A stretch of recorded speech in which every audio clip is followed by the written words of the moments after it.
Alright, let's walk through that review, or at least let's get it started. Our first job is to simplify when we have a rational exponent. So we need to remember that the rational exponent are nothing more than roots, radicals.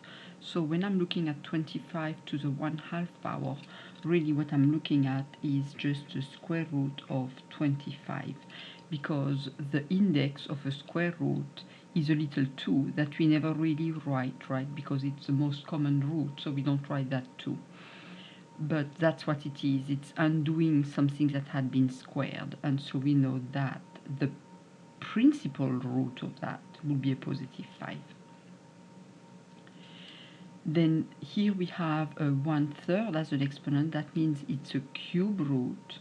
So really what we are looking at here is the cube root of 64 over 125. And so what times itself 3 times will give us a 64, and that will be 4, right? Because 4 times 4 is 16, times another 4 is 64. And then the cube root of 125 will be 5. 5 times 5 is 25, times another 5 will be 125. So this is it. And then here we are looking at, the printer really didn't show that negative here, so let's make sure we see that's a negative exponent. And when we have a negative exponent, we need to remember that means reciprocal, multiplicative inverse, really. So I don't want really a negative 8, I want a negative 1/8 to the 2/3 power. Now the negative itself is not to that power, but the fraction here is to the 2/3 power, now positive, right? Because the negative was the multiplicative inverse. I took care of that by writing it as a fraction. And now I'm going to apply my exponent. So the 2 here means I'm going to square everything, and the 3 is a cube root. So really what that is showing is I want a cube root of 1/8, and then I want to square that, right? So the cube root of 1/8 is nothing more than 1/2, so that would be negative 1/2. All of that squared, and so that will become 1/4, but we have to remember there is still that negative in the front there, so we have a negative 1/4. All right. Negative 625, and that's the same thing. We don't really see that negative well, but this exponent is negative there.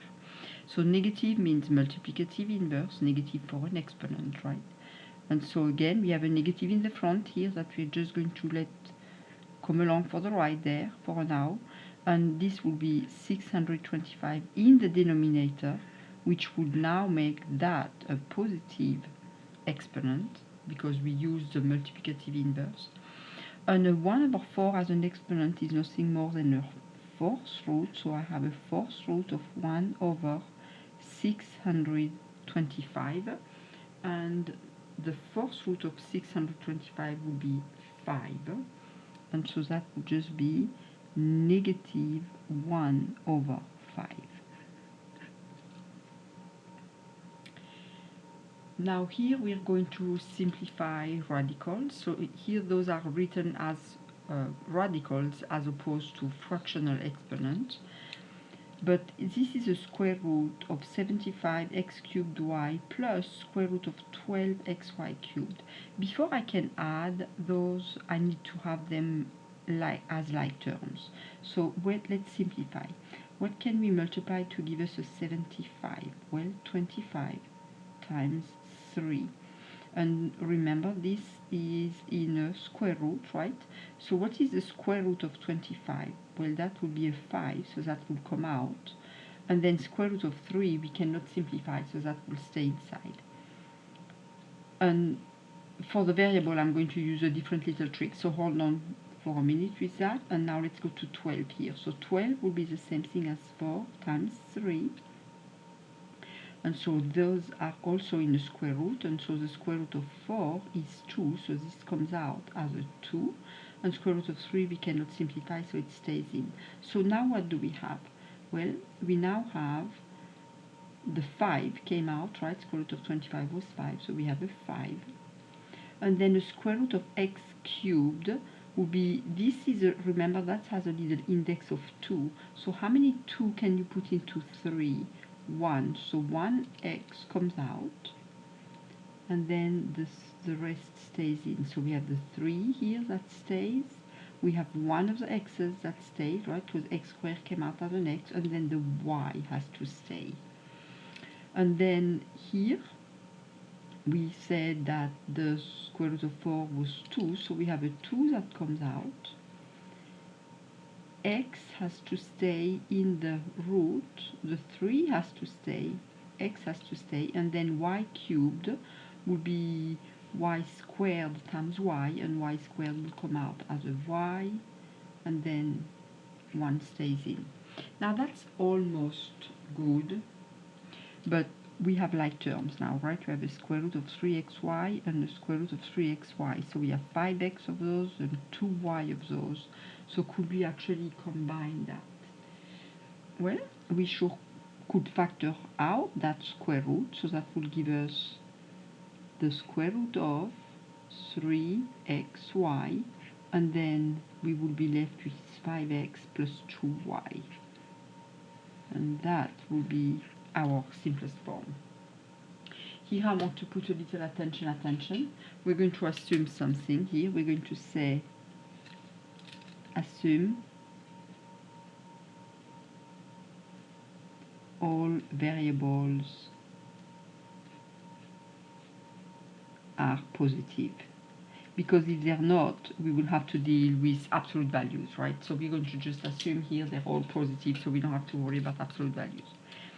I to the 53, now if you remember from your study of complex number, when you have I, you're going to have I to the first power is I to the second power is a square root of negative 1 squared, which is just negative 1. I cubed is going to be I times I squared, so it will be I times negative 1, so it's a negative I. And I to the fourth will be equal to I squared times I squared, so a negative 1 times a negative 1, which is a positive 1. And then after that we have a pattern that starts again, right? Because I to the fifth will be back up here, I to the 7, to the 8, sorry, to the 5th, 6th, 7, 8, etc. And it's just a cycle of 4. So really what we are looking at here, we want to know how many cycles of 4 do I have in 53? So how many times do we have 4 in 53? Well, it looks like it will be 4, right? And 1 extra. So we have 4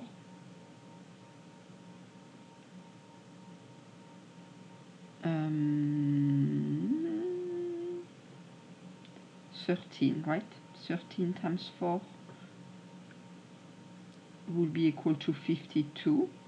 So at 52 I would have 13 full cycles, right? 1, 2, 3, 4, 5, 6, 7, 8, 9, 10, 11, 12, etc. 13 times, and I will be down here with 52, but I needed to go to 53, so I'm going to go by up, and it will be I right there. So this will be I.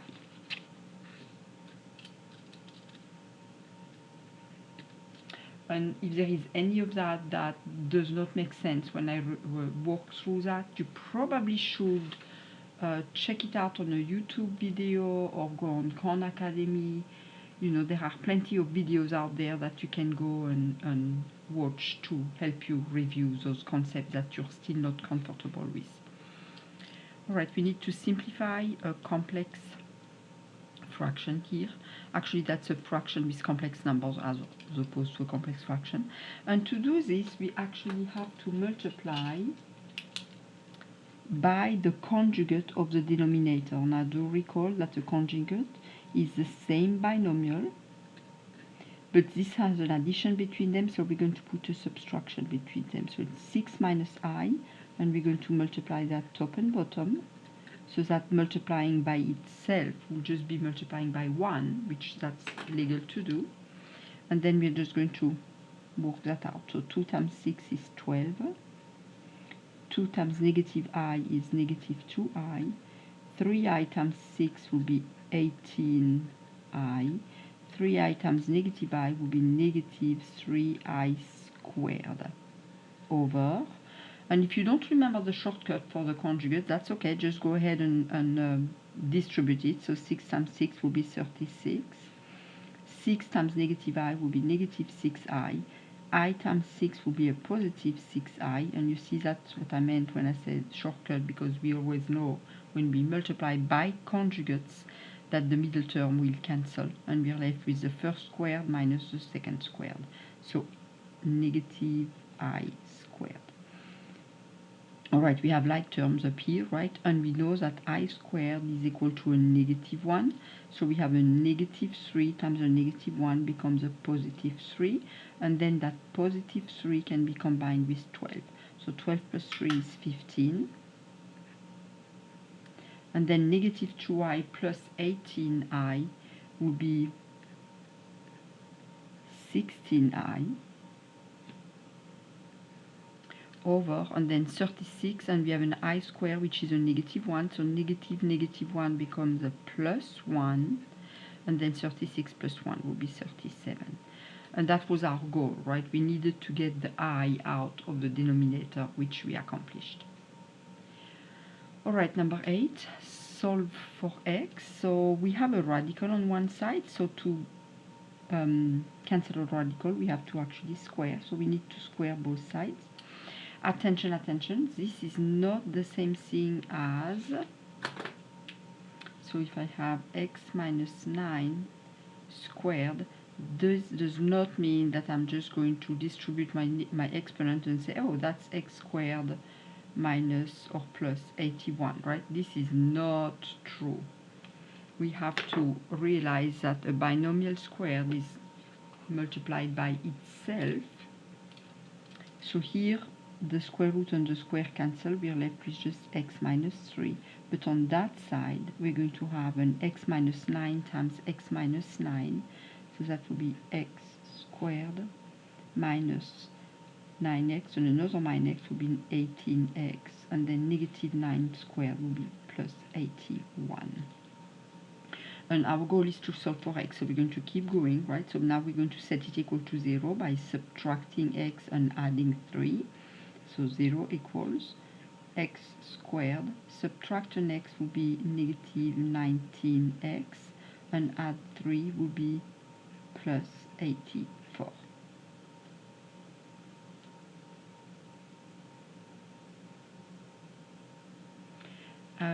At this point we are going to either factor or use a quadratic formula, or completing the square. Actually we could use any of the above. So can I see from the top of my head anything that would multiply to give me an 84?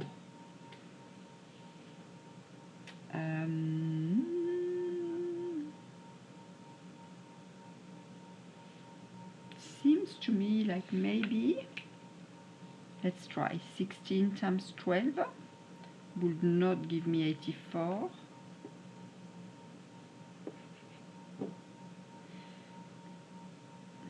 Let's try to divide it. Sure looks like that 12 should go in there. What am I not thinking about here? 7. It will be 7, right? Yes, it will be 7. Okay.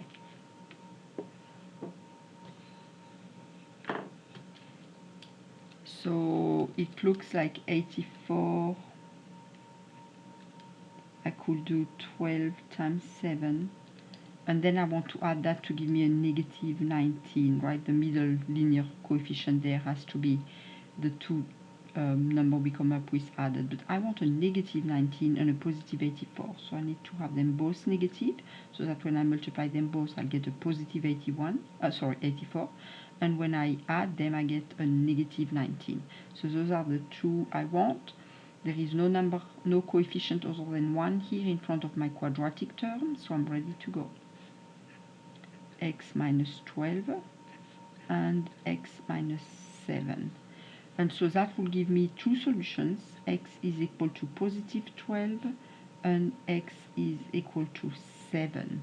And then because we had a square root to start with, it's always very important that we check the solution that we get.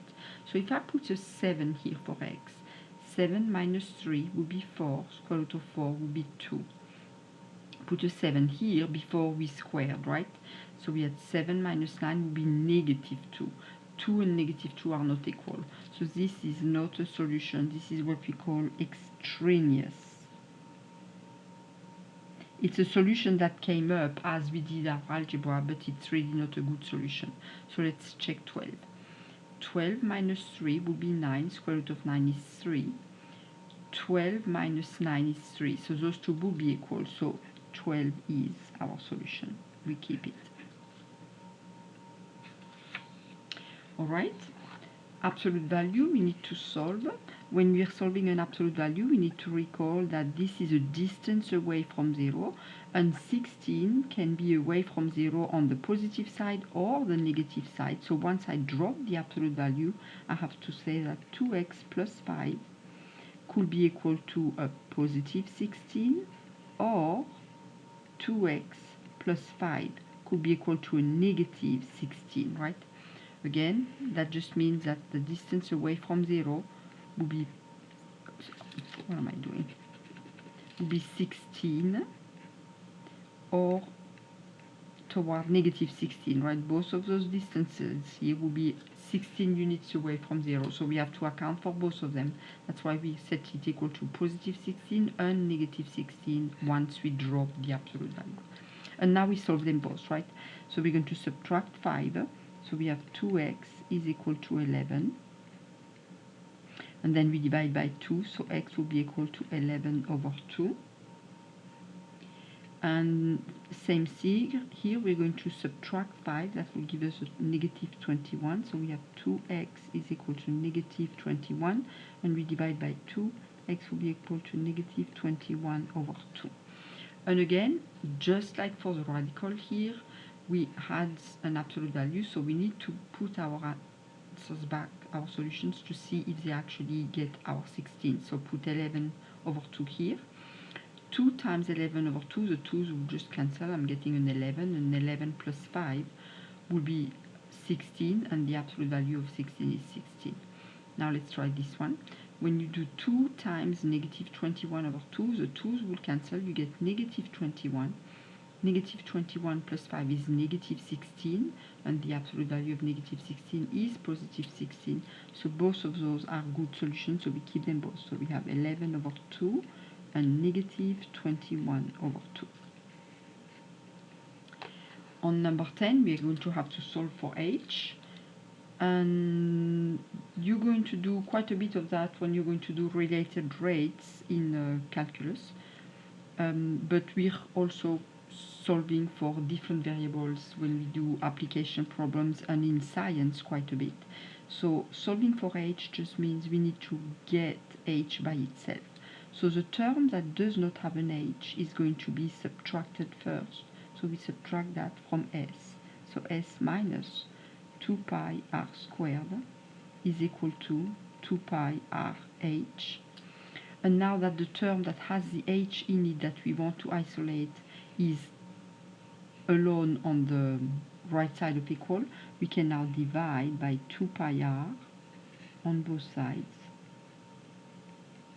so that those cancel and h will then be completely by itself, and we will have s minus 2 pi r squared all over 2 pi r.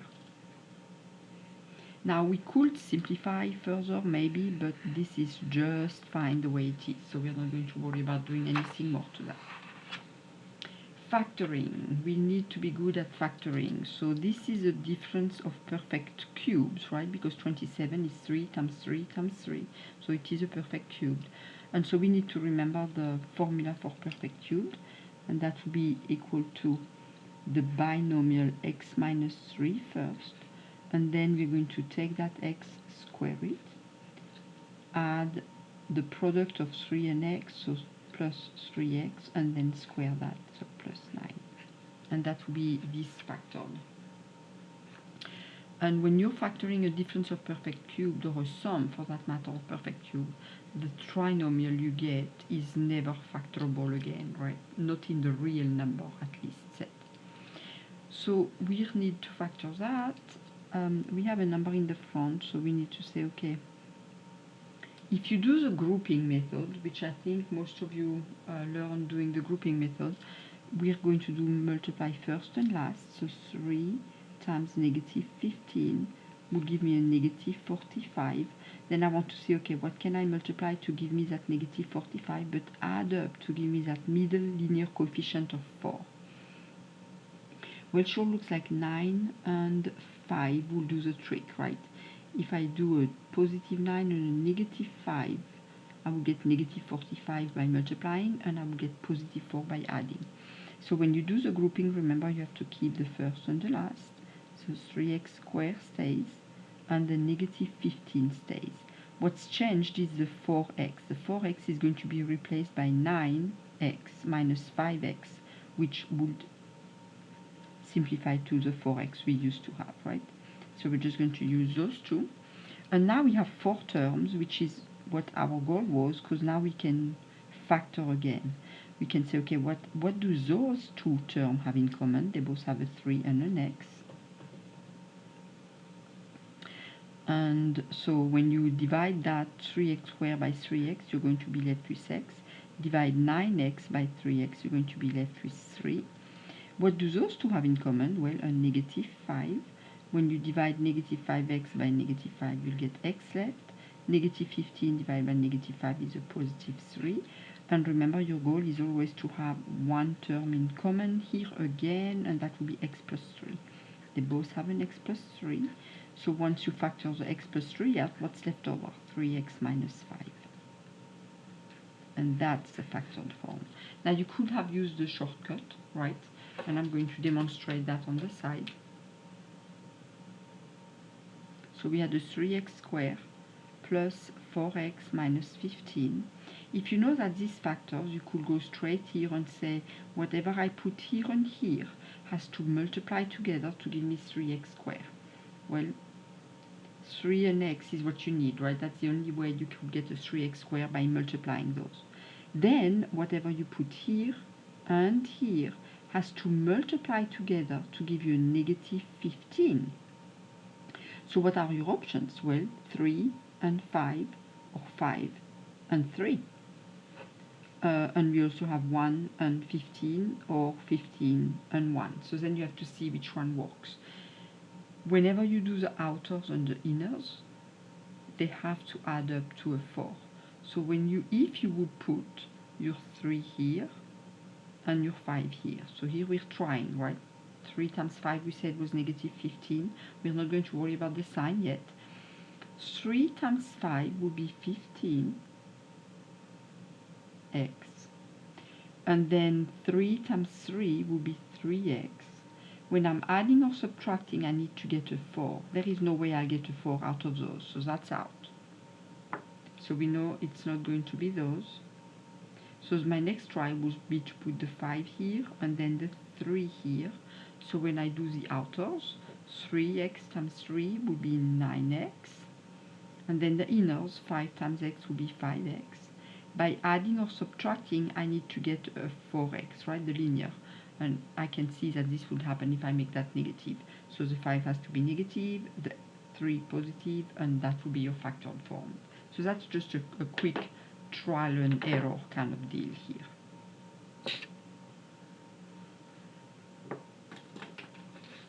Alright, we have one more to factor down here, number 13. So when I'm looking, I have 4 terms already, so I just look at, okay, what do they have in common 2 by 2s, right? Like the grouping method. Those 2 terms both have an a in it, so a, and then what's left over when you divide both by a will be x plus 2y. Those 2 terms both have a b in it, so factor out the b, and when you divide both of those by b, you get left with x plus 2y. And now you're going to look at what do those 2 have in common. Well, they both have the factor of x plus 2y, so x plus 2y is one factor, and when you take that out, what's left over will be a plus b. And that's the other factor. Alright, that's enough for this video. Whichever problem is still troubling you, or you're still not quite sure how that happened, you need to rework it without looking and see if you match with your answer and mine. And then if that's still not good enough, you need to again watch some YouTube video or Khan Academy to see if you can reinforce that concept that you're weak on, okay?